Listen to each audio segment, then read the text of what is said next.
ये जो स्क्रीन पे आप डायग्राम देख रहे हैं ये है हमारा न्यूरॉन सेल, जिसको स्ट्रक्चरल एंड फंक्शन यूनिट बोला जाता है ऑफ अ नर्वस सिस्टम।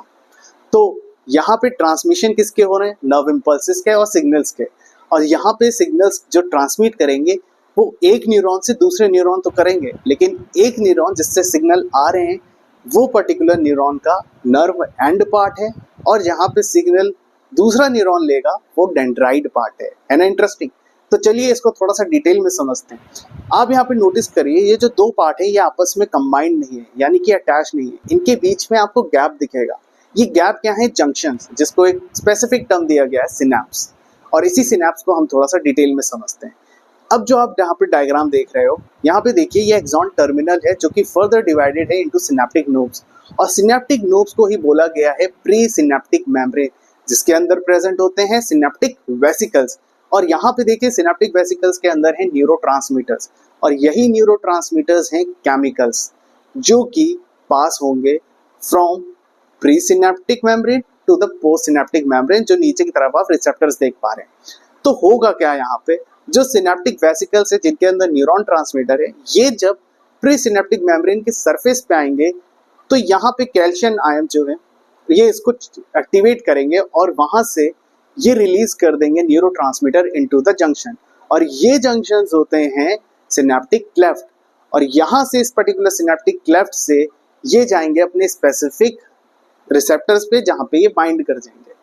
अब जो स्पेसिफिक रिसेप्टर्स है ये पार्ट होता है पोस्ट सिनेप्टिक मेम्ब्रेन का, जहाँ पे स्पेसिफिक रिसेप्टर्स है। ये न्यूरोट्रांसमीटर्स उस पर बाइंड करेंगे और अपना स्पेसिफिक फंक्शंस परफॉर्म करेंगे। न्यूरोट्रांसमीटर्स क्या है? केमिकल्स होते हैं, और ये कई तरीके के हो सकते हैं। ये अमीनो एसिड्स हो सकते हैं, ये अमाइंस हो सकते हैं, ये एसिटाइल कोलिन हो सकते हैं, ये गैसेस के फॉर्म में भी हो सकते हैं। तो आज हम इस वीडियो में बात करेंगे एक बहुत ही खास तरीके के न्यूरोट्रांसमीटर के बारे में, जिसको हम बोलते हैं एसिटाइल कोलिन। बहुत ही इंटरेस्टिंग है। एसिटाइल कोलिन का फॉर्मेशन होता है by the catalysation of acetyl CoA and choline. जब ये दोनों in the presence of enzyme choline transferase में आएंगे तो यहाँ पे फॉर्म होता है एसिटाइल कोलिन। एसिटाइल कोलिन का एक बहुत ही इंपॉर्टेंट रोल ये है कि ये न्यूरोट्रांसमीटर्स स्पेसिफिक होते हैं फॉर मोटर न्यूरॉन्स या मसल सेल्स के लिए, और इसको हम बोलते हैं न्यूरोमस्कुलर जंक्शंस आल्सो। ठीक है। अब एसिटाइल कोलिन के बारे में आपको ये पता चल गया तो आपको समझ में आ गया होगा कि इसका काम जो है ये मसल्स के कॉन्ट्रैक्शन एंड रिलैक्सेशन से रिलेटेड है। लेकिन इसके अलावा यहाँ पे ये लर्निंग एंड मेमोरी फॉर्मेशन में भी रोल प्ले करता है, और साथ ही साथ अगर सेलुलर लेवल पे इसके फंक्शंस देखें तो ये सेल सिग्नलिंग में और सेल मेम्ब्रेन की सिंथेसिस में भी रोल प्ले करता है।